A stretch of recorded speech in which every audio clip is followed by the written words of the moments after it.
Foogiano, released from prison, served 4 years. The last artist left on the 1017. Everybody's either dead or in jail, literally, or released. He was one of the 2 artists that Gucci decided to keep. Pooh Shiesty and Foogiano, of course.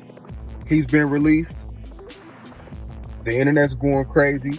Foogiano just got out after 5 years in federal prison, and the first move he made, he sent a direct, icy message straight at Gucci. This was not no hidden shot or vague post. This was precise, calculated, and perfectly timed because he did not come home to peace. He stepped into chaos. The label is in flames right now. His CEO allegedly got robbed and held at gunpoint by his own artist, Pooh Chitty. There are federal kidnapping charges floating around, a diss track called Crash Dummy making noise, and now Gucci's last loyal piece just walked out with years of silence built up and something heavy to say. That timing is not random. Foogiano been locked in, watching everything unfold. The same man he looked up to, the one who gave him his first real chance, is now one of the most talked about names in hip-hop for all the wrong reasons. The second those prison doors opened, he walked straight into something way deeper than music.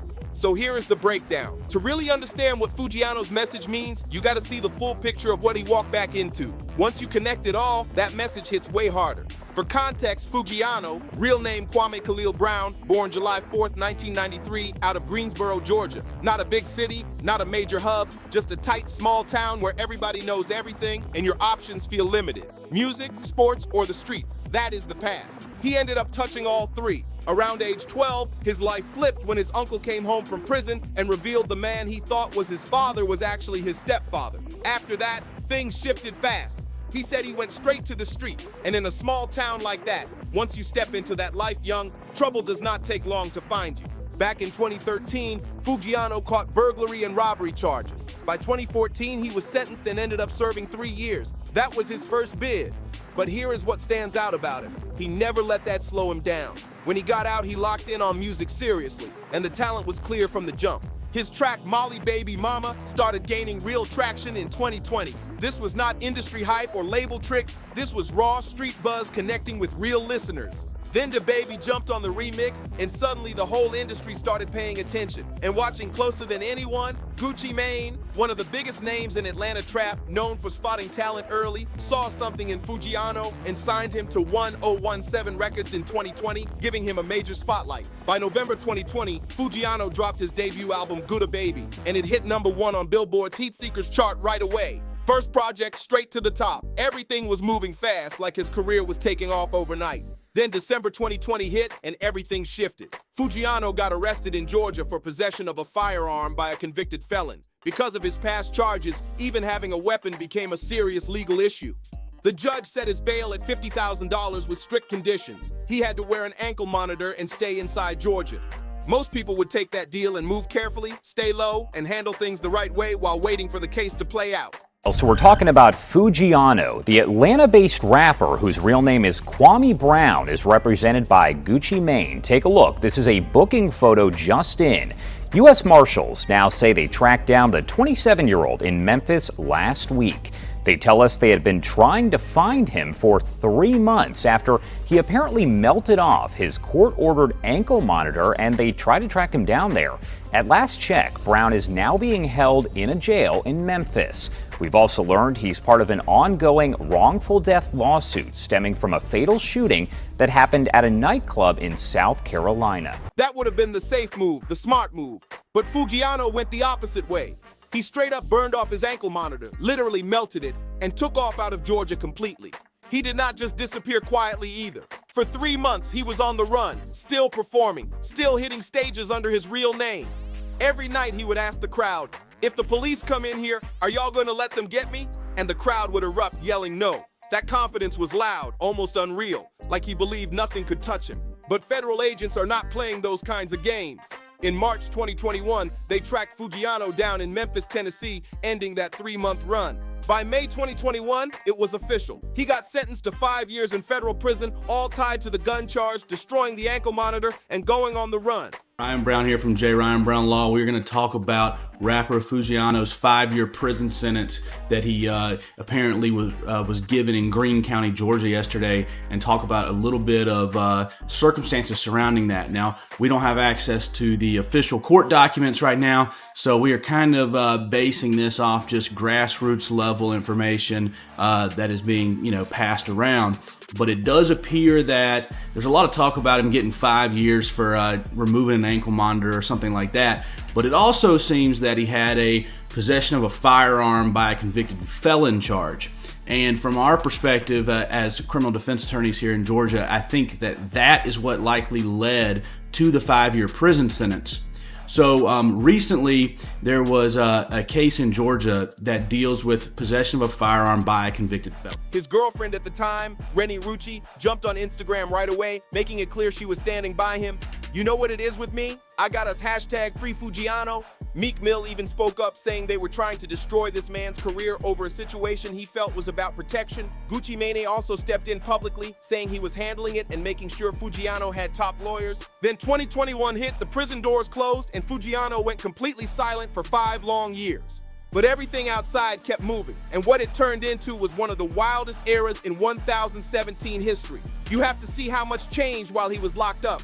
When Foogiano went in, 1017 was on fire. Pooh Shiesty had Back in Blood going crazy and was one of the biggest rising artists out. Big Scar was building serious momentum, and Gucci kept teasing more heat. Enchanting was coming up strong too. The whole label had a wave going. Then things started falling apart, one situation after another. Pooh Shiesty caught a gun case in October 2021 and ended up with a 5-year sentence. Rapper Pooh Shiesty is facing prison time after pleading guilty to a gun charge in Miami federal court. The case against Lontrell Williams Jr. stems from 3 shootings during the past 2 years, 2 of them happening right here in South Florida. Big Scar passed away in December 2022 at just 23 years old. Rapper Big Scar has died. This is what was posted by rapper Gucci Mane on his Instagram page. It shows a picture of Big Scar along with the caption that reads, "This hurts. I'm going to miss you." We are hearing the rapper died today. He was signed to Gucci Mane's label. Enchanting passed away in June 2024, and that loss hit hard.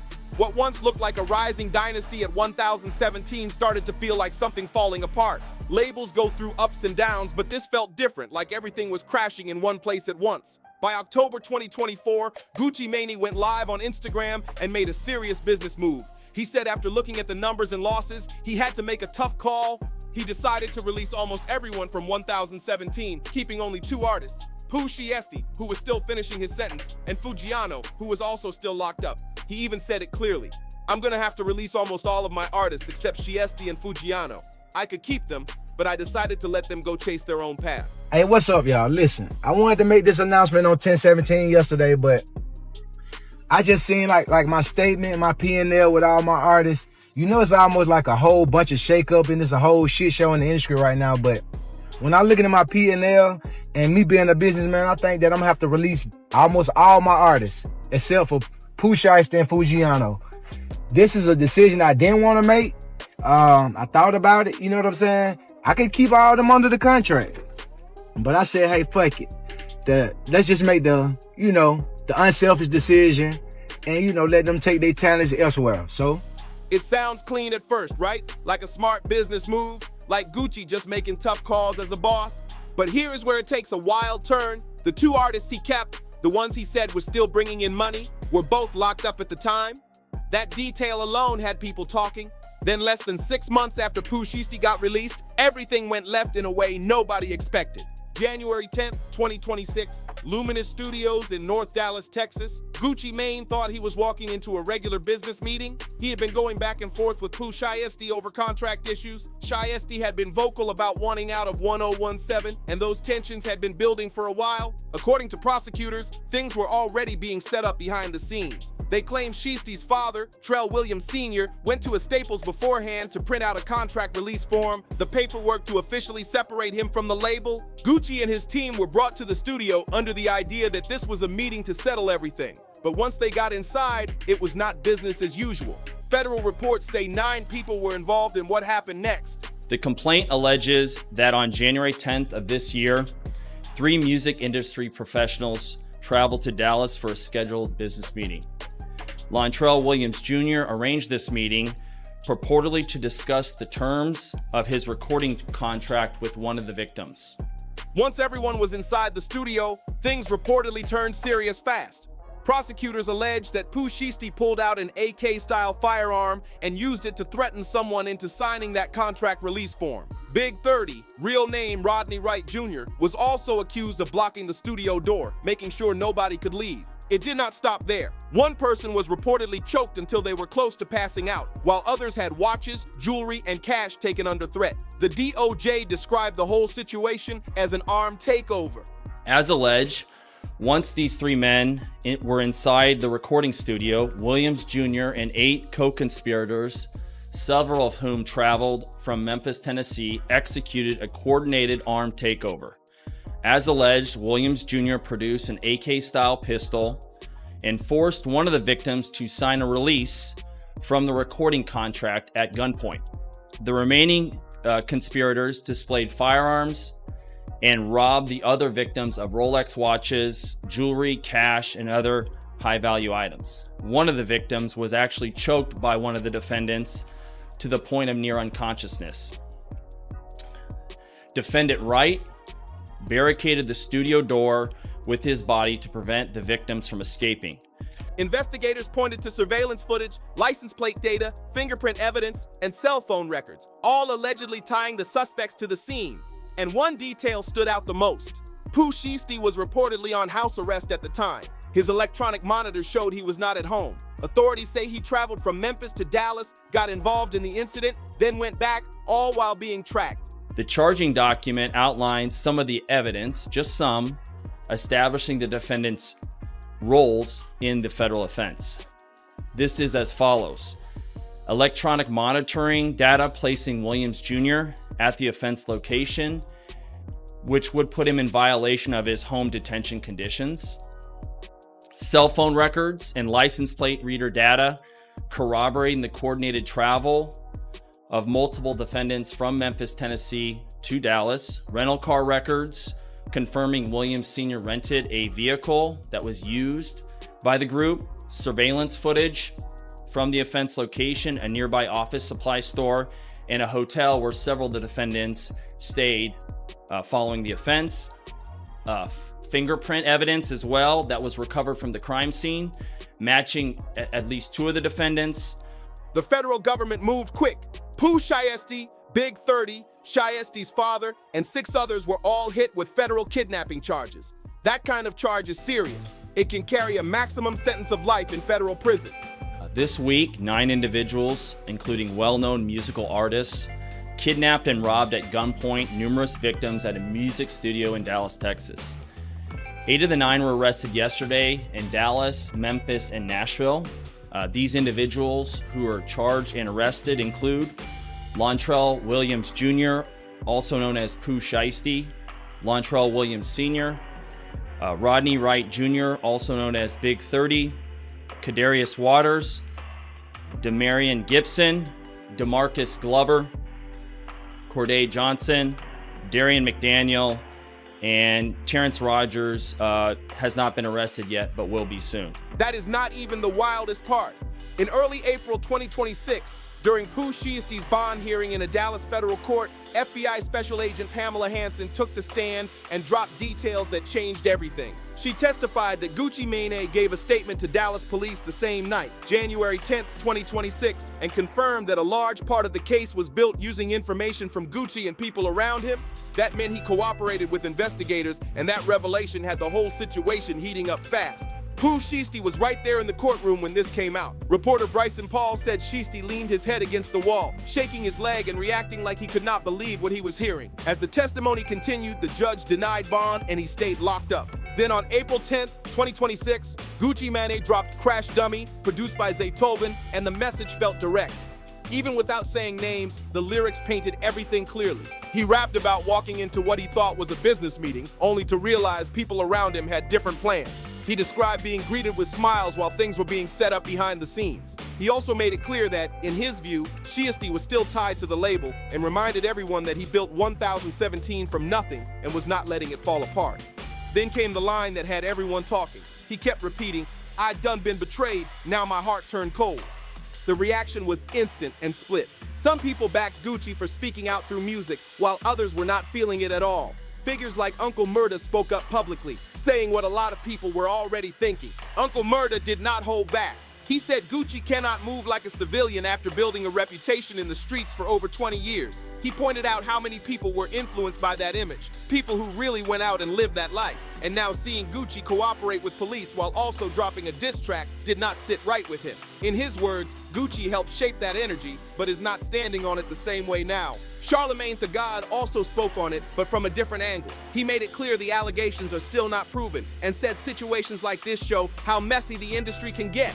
He added that when your life is at risk, some people are going to choose survival over any street code, even if that choice comes with heavy backlash. At the same time, he admitted the whole situation is complicated and not easy to judge. Online, everything exploded. Comment sections were flooded, debates everywhere, opinions going back and forth nonstop. Then April 21st, 2026 hit, and the energy shifted again in a major way. Foogiano was home. Producer Spiff O made it official, posting a selfie with him and writing, "No more free Foogiano." His photographer followed up with "Stay free, welcome home." The image spread fast, picked up everywhere, showing Foogiano smiling, flashing his signature grills. Those same grills he reportedly kept on even while locked up, something he had spoken about before, saying it was part of who he is. That smile said a lot. He did not come home looking defeated or changed. He came back looking like himself. And instantly, people started connecting the dots because the situation he stepped into was anything but normal. The CEO was just allegedly robbed and kidnapped by someone tied to his own label. Another major artist who had only been home for months before Foogiano is now sitting in federal custody facing the possibility of life in prison. Gucci dropped a diss track calling people crash dummies, and the internet is split, debating everything from loyalty to cooperation. 1017 is in a real crisis right now. And Foogiano, he just walked into it as the last one standing, the only artist from the roster who is free, alive, and not dealing with an active case. People online caught on to that fast. One comment said, "Round 2 on the way." Another wrote, "Let's see how this plays out." Someone else said, "Out of everyone tied to 1017, he might be the one who comes out on top." Then there were comments hinting at something deeper, suggesting people should be careful now that he is back. That is where things start to feel different, because here is the real angle. Foogiano did not drop a diss track, did not post anything loud. The message was in the timing. 5 years in federal prison, watching everything unfold, staying completely silent, then stepping out on April 21st, 2026. That is just 12 days after Crash Dummy dropped and 11 days after testimony revealed Gucci had spoken to police. In the middle of one of the most chaotic moments in 1017 history, that silence turning into presence says a lot. The message feels simple but heavy. He is back, he saw everything, and he is still here. Now look at it from his perspective. This is someone who once destroyed his ankle monitor instead of following restrictions. Someone who kept performing while on the run and openly challenged the risk. In a past interview, he made his mindset clear, saying, "I don't listen to nothing none of y'all say. I do what I want to do. You don't get to pick my life for me." That kind of mindset does not shift easily. It is not the type that bends under pressure or suddenly moves different. That is not someone who comes home quietly trying to set up a meeting with Gucci. 5 years in a federal cell builds a certain kind of pressure, and now that energy finally has somewhere to go. And right now, it is aimed straight at the situation surrounding Gucci Mane. To really understand this moment, you have to look at the history behind it. Foogiano grew up looking up to Gucci. He has said before that Gucci was one of his favorite rappers, right alongside artists like T.I. and Lil Wayne. Gucci played a big role in inspiring him, and later gave him a major opportunity that changed his life. That kind of connection is not surface level. It comes with real loyalty. But at the same time, Foogiano just spent 5 years watching everything shift. Artists tied to the label have passed away. Others ended up in serious legal trouble, and internal issues started spilling out into the public. The situation with Pooh Shiesty, the legal problems, and the public fallout all added layers to it. Then Gucci responded with a diss track, making things even more visible. Now step back and look at the full picture. Many people connected to 1017 are no longer in the same position they once were, for different reasons, and the label itself is facing heavy pressure. And now, there is one key figure back in the spotlight, Foogiano. The real tension here is not loud threats or direct conflict. It is the question his return creates, the one nobody has clearly answered yet. What does he do next? Does he stand with Gucci through everything going on? Does he stay with 1017 and represent a label dealing with public scrutiny? Or does he move differently and build something on his own after everything he has seen? Those choices matter, and whatever move he makes is going to shape what happens next in a big way. That photo, that smile, those grills, that energy does not look like someone ready to just fall in line quietly. It looks like someone who spent 1,825 days thinking, watching, and planning. And people can feel that. That is why the reactions online were so intense. Fans who watched 1017 fall apart are not seeing this as just another artist coming home. To them, this feels like the last unpredictable piece entering a situation that already lost key players. The attention is different. The expectations are heavy. Now zoom out, because this is bigger than just Foogiano and Gucci. This situation reflects a deeper issue in how rap operates. When Gucci rebuilt 1017 around 2020, he followed the same formula that made him successful. He found raw street talent, gave them visibility, and backed them with his platform. For a moment, it worked fast. Artists were gaining traction, numbers were climbing, and the label had real momentum. But there is another side to that. The entire 1017 image is built on street credibility. The music, the branding, the identity all come from that world. When you build something on that foundation and bring in people who live that reality, the lifestyle does not stay outside. It follows them wherever they go. That is where the tension comes in. Some critics, like Uncle Murda, pointed out that you cannot promote that image for years and then react differently when real-life consequences show up. The influence reaches real people, and those choices carry weight beyond music. And when everything came to a head in Dallas, Gucci responded by speaking with authorities that same night, according to testimony. That decision added another layer to an already complicated situation, and it is a big reason why people are still debating it now. That is not even meant as criticism. Gucci Mane has a family, responsibilities, and a business to protect, and anyone in that position has the right to go to law enforcement if they feel threatened. That point is valid, and people like Charlemagne made that clear. But the public image and the real-life decisions do not always line up easily, especially when that image has been built a certain way for years. And that is where Foogiano becomes the most interesting piece in all of this. He is the only one who has not made a defining move yet. Others in this situation have already taken actions that shaped how people see them. There are allegations, public statements, reactions, and responses all over the place. Everyone has shown their position. But Foogiano, he just stepped back in, and his next move is still unknown. That kind of position holds real power because nothing is locked in yet. Look at where he stands right now. He comes back with credibility from doing time, no public claims of cooperation, and a reputation that still holds weight. Before his sentence, his music was gaining real traction, and people were paying attention. On top of that, he is still tied to 1017, which is now one of the most talked about labels for all the wrong reasons. And based on how he has moved in the past, he is not someone known for playing things small or safe. That adds even more tension to what comes next. The real message is not just that he is back, it is that he has been watching, taking everything in, and now he has choices. And those choices could shift everything depending on what direction he decides to take next. Option 1, Foogiano stays with Gucci, sticks with 1017, and becomes the last one holding it down while the label tries to rebuild. This is the loyalty path. Their history is real, and Gucci gave him an opportunity when not many others were paying attention. That kind of connection matters. If Foogiano comes back focused, drops strong music, and helps reshape the label's image, that could be a major move for both sides. Option 2, he steps away from 1017 and builds on his own. After everything that has happened, the legal issues, the losses, and the pressure around the label, he might decide it is too much to carry right now. Going independent would give him full control, letting the music speak without being tied to everything surrounding the label. That route could give him space to rebuild his name cleanly. Then there is option 3, the one people are watching closely.